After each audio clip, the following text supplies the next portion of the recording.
o Dr. Humberto incumbiu de presidir essa sessão, que vai ser dada pela palestra pelo Dr. Jamil Gonçalves Nascimento, que dispensa qualquer. Nós temos aqui que é o Dr. Jamil, é advogado, pós-graduado em Direito Processual Civil, Direito Empresarial, Direito Tributário, ex-professor da ESA e do curso preparatório do concurso presidente da turmas do Tribunal de Ética e Disciplina, conselheiro seccional e palestrante do Departamento de Cultura e Eventos da UAB.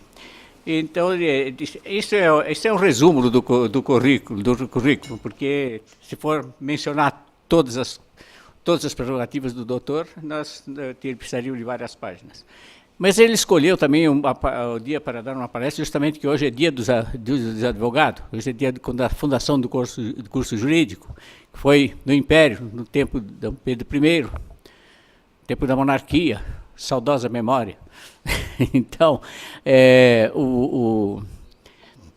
esse tema foi escolhido, é um tema palpitante e de capital importância para o advogado, que é a litigância de má-fé. Litigância de má-fé é de muito importante, porque é um problema que pode, inclusive, pode causar até de levar o advogado ao Tribunal de Ética. Então, um estudo minucioso sobre esse assunto é de capital importância para o advogado. Então, vocês estão de parabéns por ter comparecido aqui para essa própria lei. Eu também vou aproveitar muito dessa decisão. Eu presido só estou me apresentando agora, eu presido a Comissão de Resgate da Memória da UAB. E, então, eu também vou aproveitar muitas lições do Dr. Jamil. E eu convido, então, o Dr. Jamil para vir à mesa, por gentileza.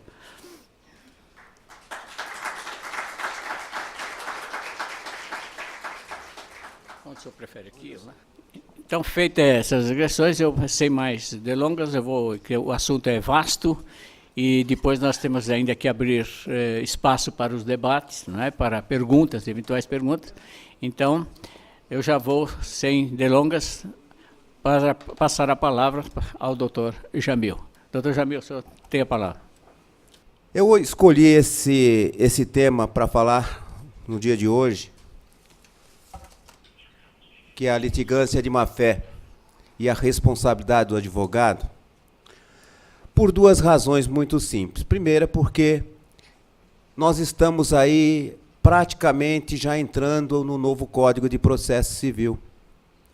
Se não me falha a memória, ou se eu estiver enganado em termos de datas, nós vamos ter ainda mais 7 meses de Código de 73. Né? E a partir de março aí nós já vamos estar diante do novo Código de Processo Civil, que levou um bom tempo para ser colocado na prática, e ele entrará em vigor agora em março de 2016. Então, é muito importante que hoje nós estamos trabalhando com 2 institutos, praticamente. Né? Nós estamos trabalhando com 2 códigos. O primeiro é o Código de 73 e o segundo é o Código de 2016. Portanto, até março, aplica-se o que está no Código atual. A partir de março, aplica-se já o que está no Código de 2016. Um código moderno, um código onde se prevê também muito sobre o processo eletrônico e, portanto, nós temos que nos preparar para essa como se diz aí, esse novo mecanismo que nós vamos ter a partir de 2016.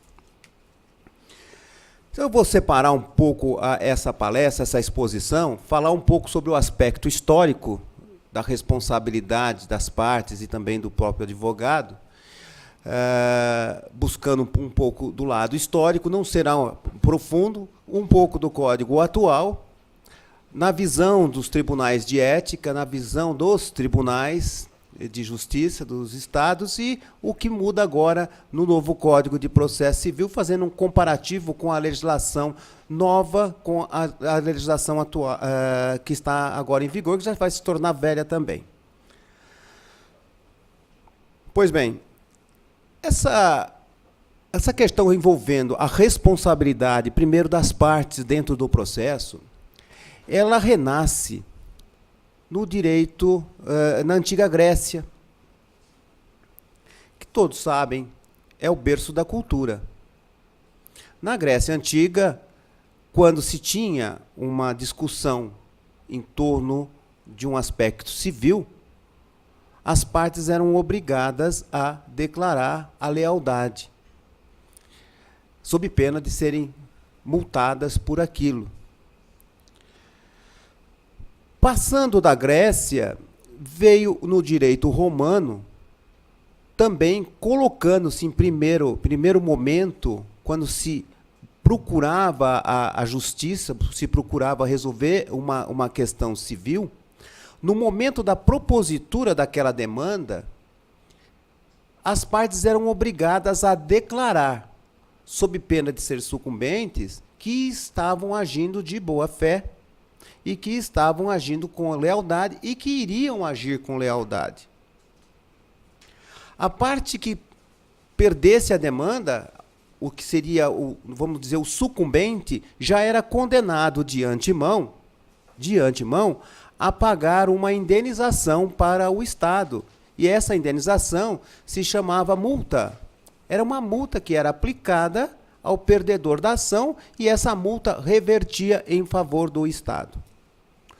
A atual legislação processual, o Código de 73, ele prevê no parágrafo único do artigo 14, ele prevê ainda prevê essa responsabilidade no caso de lide temerária, no caso de abuso ao exercício do direito de ação, uma série de outros fatores. Ele permite ainda hoje, ainda está permitindo, que seja aplicada essa multa e que essa multa é revertida em prol do Estado. Mas, vamos lá, vamos voltar um pouquinho ainda. No direito brasileiro, segundo os estudiosos, principalmente Rosemary brasileiro, eles lembram que o primeiro diploma processual brasileiro, primeiro instrumento brasileiro, que se tem notícia, que se tratou da responsabilidade das partes dentro do processo, foi o Código de 39.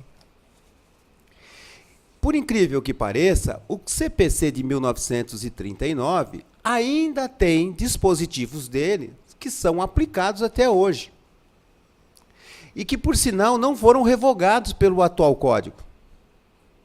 Não foram revogados. Tem alguns dispositivos do Código de 39 que vão continuar em vigor.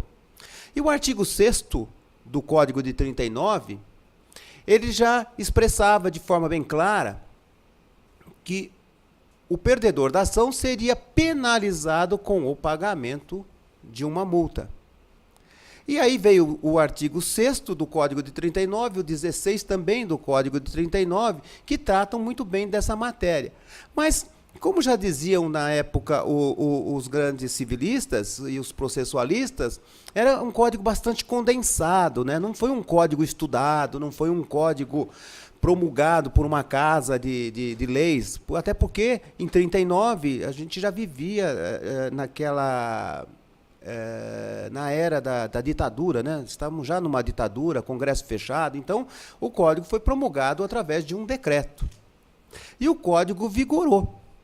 E esse código vigorou até 1973, quando então entra em vigor o atual Código de Processo Civil, que estabeleceu, a partir do seu artigo 14, o artigo 15 e o artigo 16 e 17, a responsabilidade das partes por litigância de má-fé, estabelecendo-se, inclusive, multas. E uma pergunta que todos fazem é, se o Código de 39 ele já era condensado e pouco se aplicava, por que razão, então, o Código de 73 sofreu alteração no atual contexto do Código de Processo Civil que agora entra em vigor? É muito simples, é muito simples. A ideia do legislador foi trazer para nós, na atual, nós que somos os operadores do direito, mecanismos mais práticos e mais ágeis. Então, vocês vejam bem, se vocês pegarem o Código de Processo Civil que está em vigor, que é o Código de 73, vocês vão perceber que pouco se fala sobre os advogados. Pouca coisa fala sobre advogado. Mas ele fala em procuradores. Eu, até um bom tempo atrás, eu defendi a ideia de que o Código tratava procurador, não advogado, procurador da parte. Eu sempre fiz essa separação. Mas o atual Código de Processo Civil, ele traz uma inovação muito grande, porque ele trata do advogado. Ele fala do advogado em si, e não mais só dos procuradores. Então, ele fala dos procuradores e do advogado. Então, quer dizer que o Código de 2016 agora ele traz de forma bem ampla uma discussão bem mais prática e de entendimento também mais prático e muito mais objetivo. O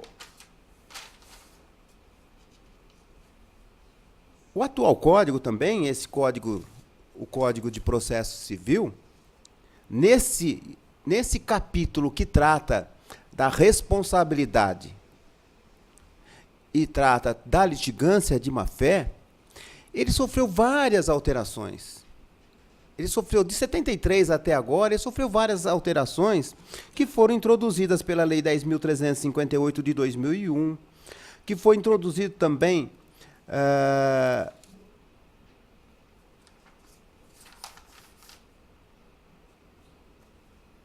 pela Lei a 10.358, que é de dezembro de 2001. Então, prestem bem atenção. De 39, ela sofreu alteração em 2001. E no artigo 14 do atual Código, ele fala: são deveres das partes e de todos aqueles que, de qualquer forma, participam do processo. É o artigo 14 que trata dos deveres. E nós vamos ver que o nosso código, que vai entrar em vigor em março de 2016, ele também trata dos deveres. Quando se fala em dever, nós temos que ter em mente uma noção de regra absoluta. E dever não se transige. Então, o dever não pode ser transigido. Então, ele coloca como dever, primeiro, expor os fatos em juízo conforme a verdade. Proceder com lealdade e boa-fé, não formular pretensões nem alegar defesas cientes que são destituídas de fundamento. Regra. Isso é regra maior. E se é regra maior e é dever, isso é princípio. São princípios. São princípios de direito que todos têm que guardar. Inclusive, o professor que vai falar sobre ação rescisória, eu costumo dizer também que para a ação rescisória, quando se viola um princípio de direito, é como se violasse uma norma. E o princípio é norma maior do que é norma menor. Então, nós temos que analisar nesse sentido. E se formos colocar no artigo 14 do Código de Processo Civil atual e depois no próximo, vocês vão perceber claramente a responsabilidade que nós, advogados, temos quando se trata de matéria envolvendo os deveres que nós devemos observar. Não produzir provas, nem praticar atos inúteis ou desnecessários à declaração dos direitos e da defesa. Cumprir com exatidão os provimentos e mandamentos para não criar embaraço e efetivação. E aí tem o parágrafo único que diz: ressalvados aos advogados. Ressalvado aos advogados, eu vou dizer mais tarde por quê. Ressalvados aos advogados, que se sujeitam exclusivamente aos estatutos da Ordem dos Advogados, a violação do disposto no inciso 5, e mais adiante nós vamos ver que o inciso 5 desaparece do atual Código de Processo. A violação do disposto no inciso 5 desse artigo constitui ato atentatório ao exercício da jurisdição, podendo o juiz, sem prejuízo das sanções criminais e tal, cabíveis, aplicar ao responsável multa em montante a ser fixado de acordo com a gravidade da conduta e não superior a 20% do valor da causa, não excedendo, não sendo paga, será estabelecido, não sendo paga no prazo estabelecido, contado o trânsito em julgado a decisão final da causa, a multa será inscrita sempre como dívida ativa da União. O que quis dizer o legislador aqui? E esse dispositivo vem para o novo Código com uma nova textura. com uma nova roupagem e que nós vamos ter que prestar bastante atenção no transcorrer dos nossos dia a dia. Neste caso, o legislador ele quis colocar todas aquelas pessoas envolvidas no processo, de uma forma ou de outra, que age com deslealdade. Pode ser aqui o serventuário da justiça, pode ser a parte, pode ser o advogado, pode ser o perito, enfim, pode ser todos.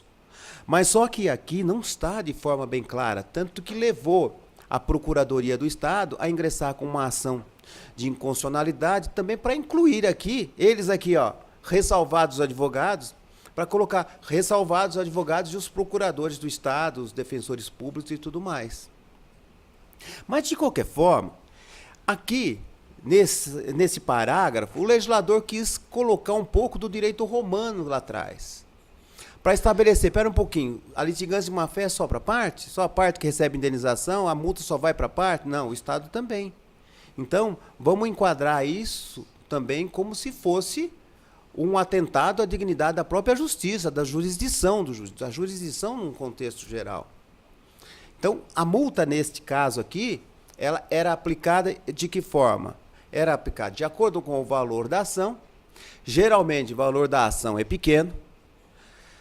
Se não for pago, qual é a sanção que tem? É a inscrição em dívida ativa e a Fazenda vai cobrar. Se é o município, se é o Estado, a execução fiscal normal, se é a União, a execução fiscal normal. Só que não é compensador, porque hoje nós já temos portarias da própria Receita Federal e tudo mais, estabelecendo limites para promover as execuções fiscais, até porque até R$10.000 é prejuízo. Então, isso caiu em desuso, então entrou e nem praticamente não vigorou. Não vigorou. Apenas os juízes trabalhistas, em alguns casos, eles determinam a intimação das partes para que as partes elas compareçam a determinadas audiências de conciliação sob pena de incidir no artigo 14. Mas isso é um desrespeito com a própria classe dos advogados, porque nós não somos obrigados a comparecer nas audiências de conciliação. Basta peticionar e dizer que não tem acordo. Mas, de qualquer forma, vocês vão perceber, os colegas vão perceber que tudo nasce dentro da justiça do trabalho. É na justiça do trabalho onde que se aplica com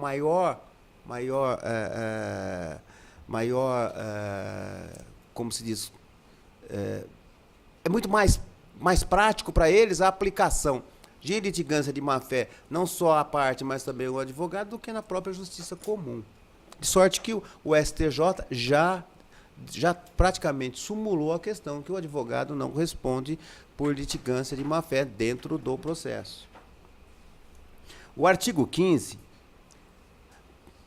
também do atual Código de Processo, ele trata de um tema bastante delicado, onde são as expressões injuriosas que são colocadas nas peças processuais.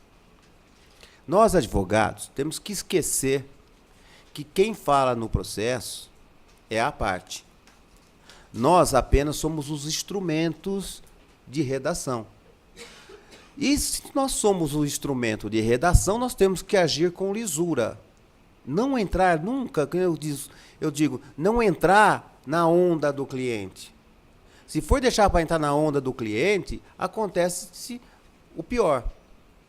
E recentemente, lá na 8ª turma, eu fui obrigado a instaurar um procedimento disciplinar contra uma colega, porque numa discussão de colegas, a advogada ela foi e subscreveu uma peça em que a advogada, que era parte no processo, chamava o advogado até de rasteiro. Mas rasteiro é uma palavra muito ruim, muito feia, não se usa no nosso vernáculo jurídico. E aí eu pedi a instauração do procedimento porque o próprio código proíbe e o nosso código de ética também diz que nós temos que tratar as partes com lealdade, nós temos que ser fiéis e agir de acordo com o que manda o nosso regulamento, certo? E a colega, coitada, ela foi tão infeliz que ela, na defesa dela, ela se complicou ainda mais, porque ela disse, olha, eu só subscrevi a peça, não fui eu. Então, o que acontece? Olha só a preocupação nossa como advogado. Primeiro que eu não posso subscrever peça de ninguém se a autoria não for minha. É infração disciplinar. Segundo, que está aqui no código, e quando pede para riscar, o juiz vai lá e manda riscar. Hoje no escrito. No processo eletrônico também há essa possibilidade de riscar. Então, nessa análise que a gente faz, a gente já coloca o advogado como o primeiro juiz da causa ao analisar não só a questão envolvendo o direito do cliente, pegando a norma em abstrato e aplicando ao caso concreto, como também o cuidado que nós vamos ter que ter para redigir a peça, redigir uma inicial, redigir uma contestação sem se esbarrar nisso. Então, se por um lado nós olhamos que o disposto no artigo 14 seguintes, ele estabelece regras e são deveres que nós temos que seguir, a partir do artigo 16 vem a responsabilidade pelo dano processual. E a responsabilidade pelo dano processual, vocês vão perceber, é muito mais grave do que você levar em conta uma simples multa. Tanto que o atual Código de Processo Civil, ele já tirou aquele dispositivo que dizia que o condenado à litigância de má-fé pagará multa de 1% sobre o valor da ação e indenização de até 20%. O Código atual, ele prevê que o litigante de má-fé paga multa não inferior a 1%, então vai ser de 1 a 10% a multa, mais a indenização por perdas e danos. E nessa indenização por perdas e danos, o legislador foi muito mais além e deixou uma coisa muito mais clara e objetiva para nós também. Porque aí envolve todas as despesas que tem no processo, desde o assistente técnico, que hoje muitos juízes não condenam a parte a pagar os honorários do assistente técnico por entender que foi um contrato celebrado extra-processo. Como também não condena a parte a indenizar honorários do advogado, porque entende também que foi um contrato extra-parte, extra-processo. Recentemente, eu estava no tribunal aguardando para fazer uma sustentação oral aqui em São Paulo e houve uma discussão em torno de honorários. E a turma julgadora começaram a discutir, mas espera um pouquinho, nós vamos condenar a pagar os honorários? Nós precisamos, eles conversando entre eles, quem faz sustentação oral sabe que tem muito disso. E começar, bom, então a gente tem que pedir que exiba o contrato. Ah, não, vamos pedir então que oficie a receita. Aí vira o presidente e fala, mas nós não temos competência para interferir nessa parte. Ah, então tá bom, então eu vou negar provimento no recurso. Mas isso mudou, de sorte que o novo Código de Processo Civil é muito mais objetivo, trouxe para nós uma coisa melhor de todas que, embora não faz parte do tema aqui, mas é importante falar, que os honorários serão fixados em torno de 10% e 20%. Então, acabou. Acabou. E a sucumbência não envolve só os honorários, envolve as custas do processo, os honorários do assistente técnico, honorários de perito, envolve tudo. Então, é muito mais interessante do que era o atual código. Muitos criticaram esse código, até porque se buscou muito puxar o lado da magistratura, colocando-se como o advogado responsável pelo retardamento dos processos, o que não é. O atraso no andamento de processo, todos sabem, é da máquina do judiciário, não do advogado. Mas nós, como advogados, nós vamos ter mais uma tarefa antes de promover qualquer ação, que está dentro da responsabilidade do advogado. É a tentativa de conciliação das partes. E, muito importante, esse trabalho pré-processual, que vai anteceder, até porque a partir do momento que ingressar com a ação, o juiz ele vai marcar uma audiência de conciliação. Nessa audiência de conciliação, que não começa o processo, mas começa o momento do debate. É o momento em que, se não tiver acordo, a parte vai peticionar e dizer, não tem acordo, não adianta fazer audiência que não quer o acordo, começa a correr o prazo dela para fazer a defesa. Então, é muito delicado para nós, advogados, né, dentro desse contexto, a análise da situação. Portanto, nós vamos ter que trabalhar nesse sentido. Mais adiante, eu vou fazer um comparativo das duas normas.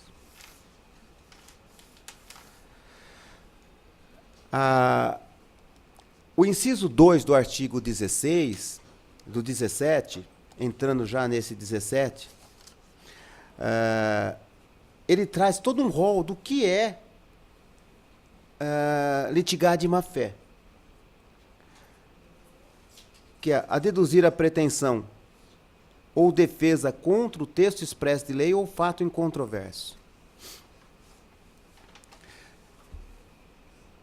Nós tivemos recentemente, eu gosto de citar os exemplos para diferenciar discussão de tese jurídica, discussão de tema jurídico, com discussão de fato que é incontroverso. Nós tivemos recentemente a questão envolvendo aí a capitalização dos juros. Todos sabem que até março de 2000, os bancos não podiam, de forma nenhuma, efetuar a cobrança dos juros capitalizados nas contas correntes de seus clientes. Até entrar em vigor uma medida provisória do governo federal, essa medida provisória foi reeditada várias vezes, de modo que, a partir de março de 2000, os bancos foram autorizados a fazer a cobrança dos juros capitalizados na conta corrente com periodicidade inferior a 1 ano. Essa matéria chegou no Supremo.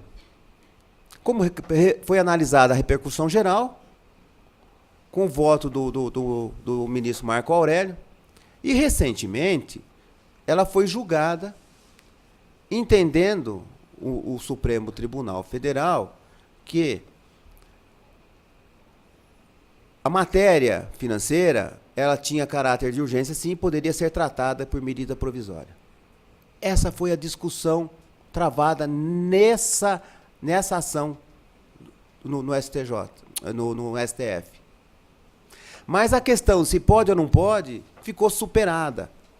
Por que ela ficou superada? Porque nesse espaço de tempo entrou em vigor a lei que regulamenta a cédula de crédito bancária. E a cédula de crédito bancária, ela foi taxativa num determinado ponto. Tem um dispositivo que não adianta dizer que é inconstitucional, que não é mais. Porque ela nasceu por força dessa medida provisória. Então, o que significa? Significa que, a partir de março, os bancos podem, desde que previsto em contrato, desde que tenham a previsão no contrato, efetuar a cobrança dos juros capitalizados. Então, significa que esbarra no inciso do artigo 17 quem tentar discutir matéria pertinente à capitalização dos juros. Salvo se no contrato em que está em análise, salvo se neste contrato não tiver previsão. Se não tiver previsão, vamos discutir. Mas se tiver previsão, leia um contrato primeiro. É muito importante para o advogado que mexe com direito bancário, que atua no mercado bancário, que ele leia os contratos. Esquece todas aquelas teses jurídicas bonitas que vieram lá da jurisprudência do Rio Grande do Sul, que é pioneira em todo sentido. Porque hoje essa matéria está sacramentada, não se discute mais. Então, pode esbarrar como litigante de má-fé. Usar do processo para conseguir objetivo ilegal. O legislador nunca foi tão claro, e nem a doutrina tratou isso de uma forma bem abrangente. Porque é uma parte do código que pouco desperta a curiosidade. Pouco desperta a curiosidade. Mas Objetivo ilegal é tudo aquilo que for contrário à lei, tudo aquilo que for ilícito, que for ilegal. Então, se for discutir judicialmente, e isso acontece muito na esfera trabalhista. Na esfera civil é muito pouco, mas na esfera trabalhista nós vemos de montão. Eu vejo, por exemplo, eu tenho lá em Minas, eu tenho um cliente que está em recuperação judicial e meu escritório toca o processo de recuperação judicial. Por sinal, é o meu filho que toca esse processo. Lá em Minas, tem 2 sindicatos. Um sindicato da construção civil e um sindicato das empresas de mineração. O que está acontecendo lá em Minas? Como existe a Vale do Rio, a empresa Vale, que é a antiga Vale do Rio Doce, e ela terceiriza a perfuração de poços para rebaixamento de água, o que os sindicatos fizeram? Os 2 sindicatos ingressaram com ações pedindo para a Justiça do Trabalho reconhecer que os empregados terceirizados das outras empresas, contratados e tudo mais, são empregados da Vale, pedindo ao juiz que declare a relação de emprego entre os empregados terceirizados com a Vale. É uma tremenda litigância de má-fé isso. Isso é má-fé. Má-fé dos 2 sindicatos. Porque cada um dos empregados que trabalharam na obra lá também tem ações individuais. E, pasmem, os tribunais fecham os olhos para uma situação grotesca dessa. É um fato que eu nunca vi acontecer. Eu falo, só em Minas acontece isso. Só em Minas acontece isso. O sindicato ele entra como substituto processual, dizendo, olha, todos esses empregados têm que ser reconhecidos como empregados da empresa Vale. A Vale tem que pagar todos os direitos deles. Mas eles também já receberam da outra empresa. E os empregados que postulam os direitos deles também têm as ações individuais. Então, você olha que sufoco, que situação que fica. Sorte que são processos eletrônicos, mas tem processo com mais de 10 mil páginas para tentar fazer a demonstração. E as iniciais deles são iniciais bem longas, iniciais de 50 laudas, tentando mostrar que o sindicato ele é parte legítima para discutir aquilo. Isso é litigar de má-fé. Isso é litigar. Nós estamos, inclusive, estudando um mecanismo lá, a possibilidade de ingressar com uma ação rescisória contra as sentenças, contra os acórdãos, porque são mantidos pelos tribunais, porque me parece que lá é um complô contra a empresa Vale, porque eu não entendo também o porquê. O atual Código de Processo Civil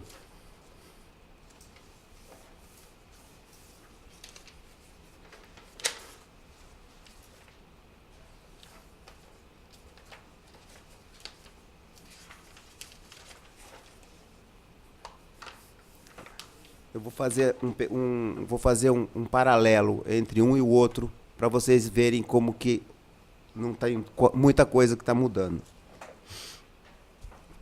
Alguma dúvida até então? Não.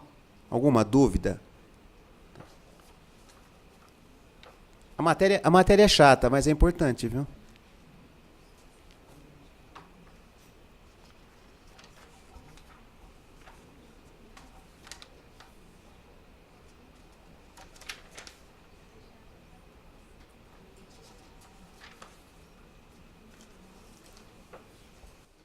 Então, vamos lá. O atual Código de Processo Civil também trata, na seção 1, no capítulo 2, dos deveres. O artigo 14, que era 14, passou a ser o artigo 77. Então, a partir daí, do artigo 77, todo esse tema que nós acabamos de discutir, vocês vão poder fazer um paralelo. Mas aqui diz o seguinte... Veja só, o artigo 14 diz o seguinte, o antigo, são deveres das partes de todos aqueles que, de qualquer forma, participam do processo. O artigo 77 já foi bem mais objetivo. Então, ele diz o seguinte, como?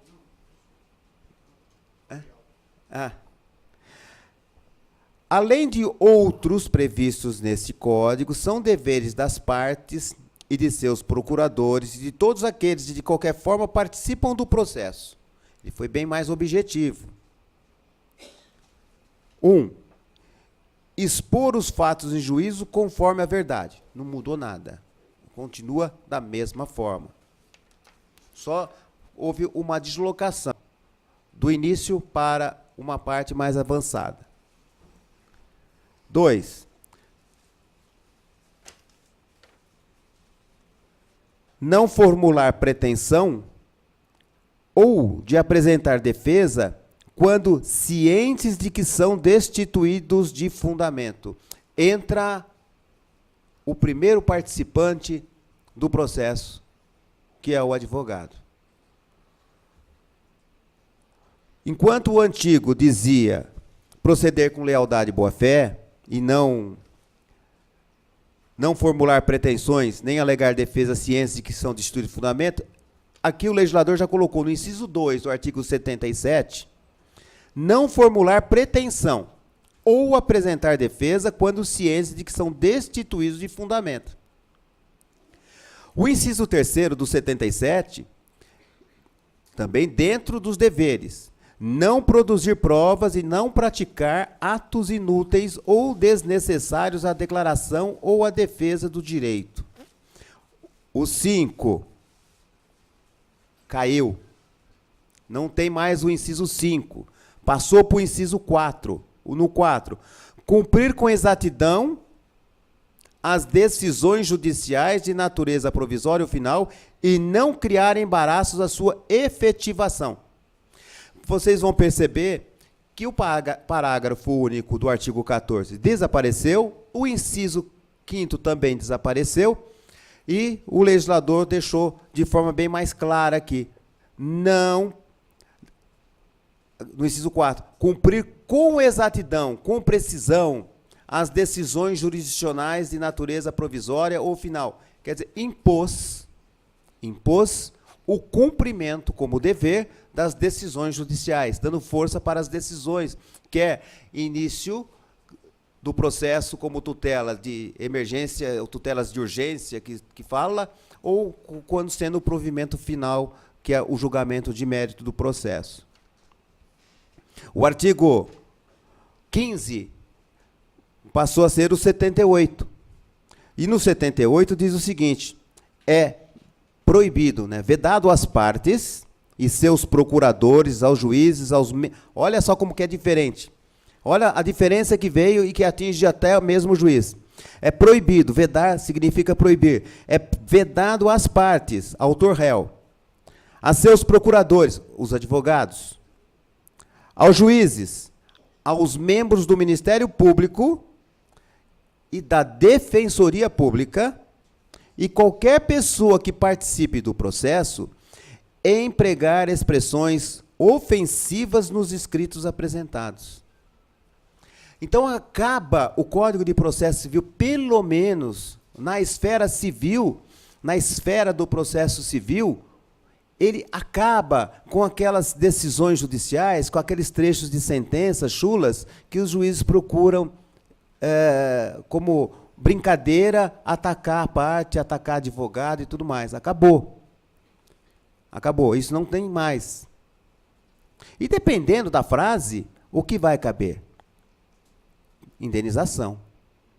É o único remédio processual que tem, indenização. Quando as expressões injuriosas forem proferidas em defesa oral, o juiz advertirá o advogado de que não use sob pena de ser cassada a palavra. E quando for o juiz? E quando for o promotor? Se vale para nós, também vale para o juiz. Então, o advogado também pode repreender o juiz dentro dessa linha, usando como prerrogativa o artigo 7º do nosso Código, do nosso Estatuto. Tá certo? Então, se é o juiz que está empregando expressão injuriosa, o advogado pode advertir o juiz. Até porque a Lei Orgânica da Magistratura prevê no artigo 35 dela que o juiz tem que tratar as partes com urbanidade, com respeito e tudo mais. Isso nada mais é do que o que está na Lei Orgânica da Magistratura, no artigo 35 dela. O parágrafo 1º do artigo 138 diz, quando eu falei agora para vocês, O artigo 16 do antigo código, ou do código em vigor, ele passa a ser o artigo 80 do novo código. E ele passa a tratar. Considera-se litigante de má-fé aquele que, mesma coisa, deduzir pretensão ou defesa contra o texto expresso em lei ou fato incontroverso. O inciso 1, deduzir pretensão ou defesa contra texto expresso ou fato incontroverso. Fato incontroverso é aquele que já está comprovado. É aquele que a parte confessou, por exemplo. A parte confessa. E para que você vai provar o quê? Houve confissão. Ou aquele que é um documento comprovado através de documento no processo e que não há discussão em torno dele. Então, isso é fato incontroverso. Não admite mais prova. Pode litigar de má-fé. O inciso 2. Alterar a verdade dos fatos. É comum acontecer. Quando se contesta uma ação, ou quando se propõe uma ação, tem que ser leal. Não só o advogado, mas a parte também tem que ser leal. E se a deslealdade for por conta do advogado, ele vai responder perante o Tribunal de Ética. Por isso, o que nós aconselhamos? Nós aconselhamos a todos os colegas que tenham uma entrevista pessoal com o cliente. Uma entrevista pessoal com o cliente, conhecendo os fatos, e peça ao cliente um relatório. Me relata esses acontecimentos. E, no final, assina. Ah, mas tudo bem, isso não precisa. Por que não precisa? E se eu for ter que fazer uma defesa minha perante os tribunais de ética da ordem para dizer, olha, eu usei no processo aquilo que o meu cliente passou. Mas então prova. Porque lá no Tribunal de Ética não basta a palavra do advogado. E o cliente vai ser o primeiro a acusar o advogado. Porque se o advogado não responde por litigância de má-fé dentro dos autos, e o atual Código de Processo assim também prevê, ele pode responder civilmente através de uma ação indenizatória juntamente com o cliente dele. É a ação de indenização prevista no artigo 186 do Código Civil, 187 do Código Civil, é aquela prevista também no próprio Código do Consumidor. Existe uma responsabilidade muito grande do advogado. Então, temos que tomar cautela.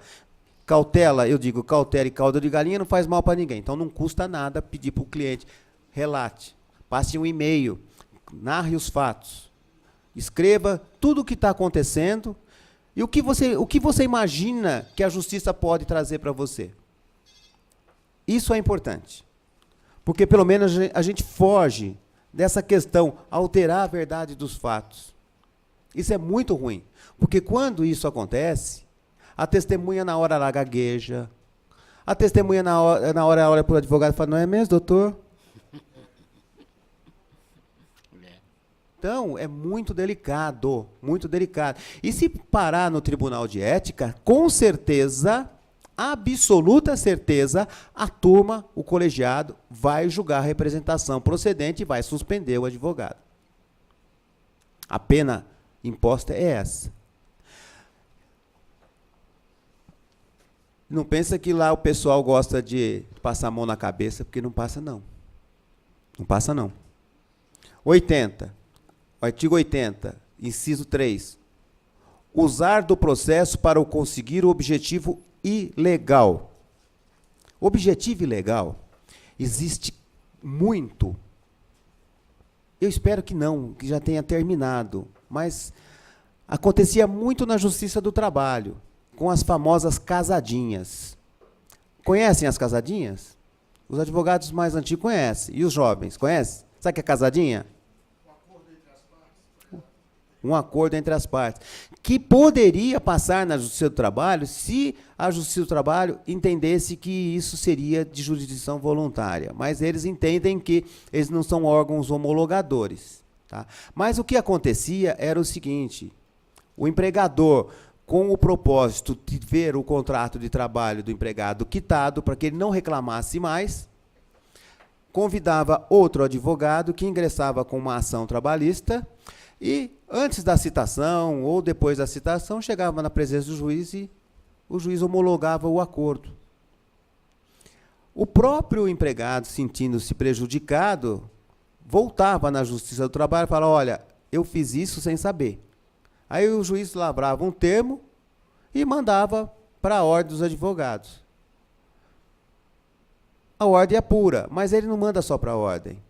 Ele também manda para a Justiça Federal, ele manda para a Polícia Federal apurar, porque a crime contra a organização do trabalho. Crime contra a organização do trabalho, a competência é da Justiça Federal.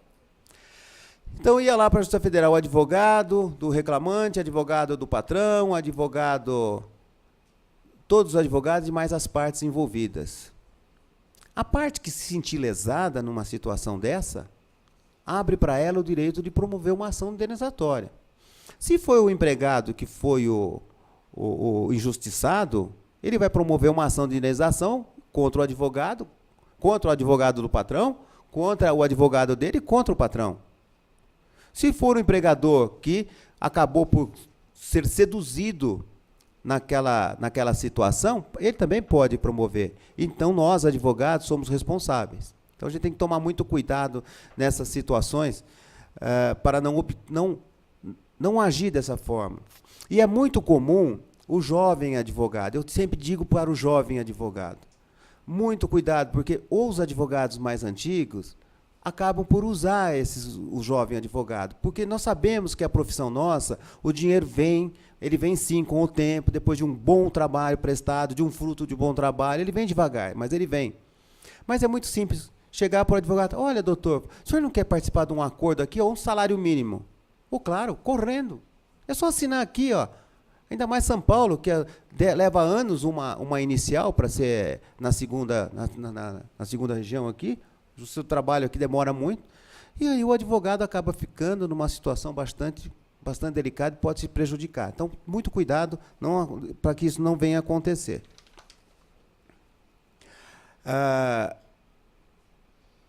O mesmo acontece quando se proceder de forma temerária. O que seria temerário? Temerário é você criar situações embaraçadas no processo. É o excesso de petições à distância. Excesso de petições. É empurrar o processo com a barriga. Você não sabe o que fazer no processo? Me dá prazo. Pede prazo. Manda ofício para fulano, beltrano, e assim você vai. E você está agindo com temeridade, aí você não está agindo com lealdade. Você cria incidentes. E hoje, o que mais a gente tem visto na prática, lamentavelmente, é esse jeitinho brasileiro de usar do processo para conseguir algo a mais.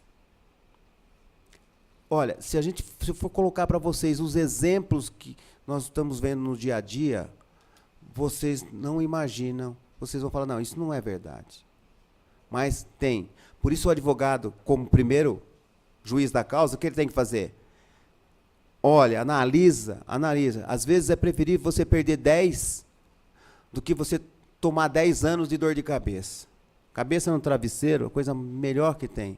E o nosso código de ética tem que estar sempre do nosso lado. Porque quando chega no Tribunal de Ética da ordem, vocês, não sei se vocês sabem, mas ele é muito rigoroso, garante o contraditório, a ampla defesa, mas começa dentro da comissão de ética com uma representação formulada contra o advogado, que nós costumamos dizer que seria a comissão de ética a delegacia, onde se apura, porque a gente aplica no procedimento disciplinar, por analogia, a gente aplica também isso com subsídio no Código Penal. Então, apurou aqueles fatos, encaminha-se para o Tribunal de Ética. No Tribunal de Ética, o presidente da turma vai analisar, vai nomear um assessor que vai dar um parecer para ver se ainda é caso de instaurar o procedimento.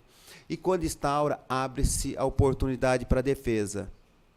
E a defesa, o processo ele é julgado por um colegiado, então não é uma única pessoa que julga. As turmas de ética estão compostas de até 30 membros. Tem turmas com 30 advogados que vão julgar. São 30 olhando para você para saber se você é culpado ou inocente. Então, para isso a gente tem que ter muito cuidado. Porque, senão, eu posso tomar uma censura no primeiro momento, mas eu insisto. Vou tomar uma advertência, mas eu insisto. Vou tomar uma suspensão, mas eu insisto. Tomo outra suspensão, pumba. Instaura-se processo para exclusão. Imagina um advogado que lutou 5 anos para ser advogado, para fazer uma faculdade difícil, pastou para passar no exame da ordem, passa no exame da ordem e por uma bobeira, ou ele não consegue a inscrição, porque ele já cometeu como estagiário alguma infração, ou consegue e ele é excluído por conta de ter tomado 3 suspensões. E quem julga o caso de exclusão é o Conselho de Ética, o Conselho da Ordem, o Conselho Seccional. Por isso é muito importante. Vocês imaginam, olha, nossa tarefa aqui, nosso trabalho está aqui, preso aqui, nessa parte do código que ninguém se preocupa em ler, ninguém se preocupa em estudar. É importantíssimo. O juiz, antes tinha o artigo 18. O artigo 18 passou a ser o 81 do novo código. Ele diz, olha, antes fala de o juiz ou o tribunal, mas agora o artigo 81 ele fala de ofício, ou, quer dizer, o juiz de ofício, ou a requerimento, o juiz ou condenará o litigante de má-fé a pagar multa que deverá ser superior a 1%, que deverá ser superior a 1%, e inferior a 10%, corrigido, olha só, 10% do valor corrigido da causa, a indenizar a parte contrária pelos prejuízos que essa sofreu e arcar com os honorários advocatícios e com todas as despesas efetuadas. Todas as despesas. Então, não é mais aquela indenizaçãozinha pequena, não é mais aquela multinha de 1%. É indenização. Além da indenização, do valor da causa atualizado. E se o valor for irrisório, o juiz pode arbitrar também.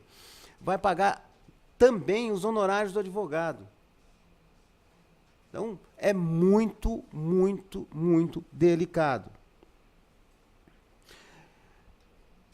E por último,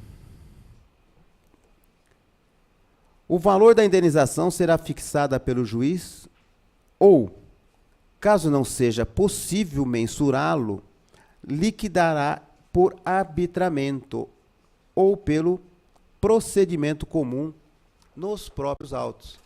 Então, admitindo-se a hipótese que o valor da indenização ele é tão difícil de apurar, vai ser apurado em liquidação, por arbitramento. Então, o juiz pode arbitrar. Então, a grande preocupação nossa é sempre colocar o advogado, nós advogados, como o primeiro que analisa o processo. O primeiro que vai ter o contato com a parte. E o que vai levar para o Estado juiz os fatos. Então, é esse o momento de grande importância. Para isso, nós temos que estar sempre atentos. Por quê? A nossa responsabilidade não é limitada a responder no Tribunal de Ética. Nós podemos também responder criminalmente, dependendo da situação, e responder também civilmente. A parte lesada pode promover ação de indenização contra o advogado. E, aliás, foi num dos exames da ordem que caiu uma peça que derrubou metade dos candidatos, que era uma ação de indenização contra o advogado. Então, é muito, muito delicado. Meus amigos, olha, eu espero ter podido passar um pouco da experiência para vocês. Espero que vocês... É claro que o código novo é novo. Ele está aí para ser estudado ainda, tá certo? Mas ele melhorou uma parte nessa questão das partes dos seus procuradores. E quando a gente fala em parte, não esqueça, parte é só autor e réu, ou o terceiro que intervém no processo, certo? Os demais são os coadjuvantes do processo. Então, o que a gente propõe é que todos analisem bem o Instituto, Porque a partir do momento em que todos agirem dentro da ética, dentro do respeito, com certeza a ordem terá menos processos nos tribunais de ética e a justiça será um pouco melhor. Colocando sempre em mente, não somos nós que retardamos o processo. Não somos nós. Nós contribuímos para a agilidade do processo. Muito obrigado.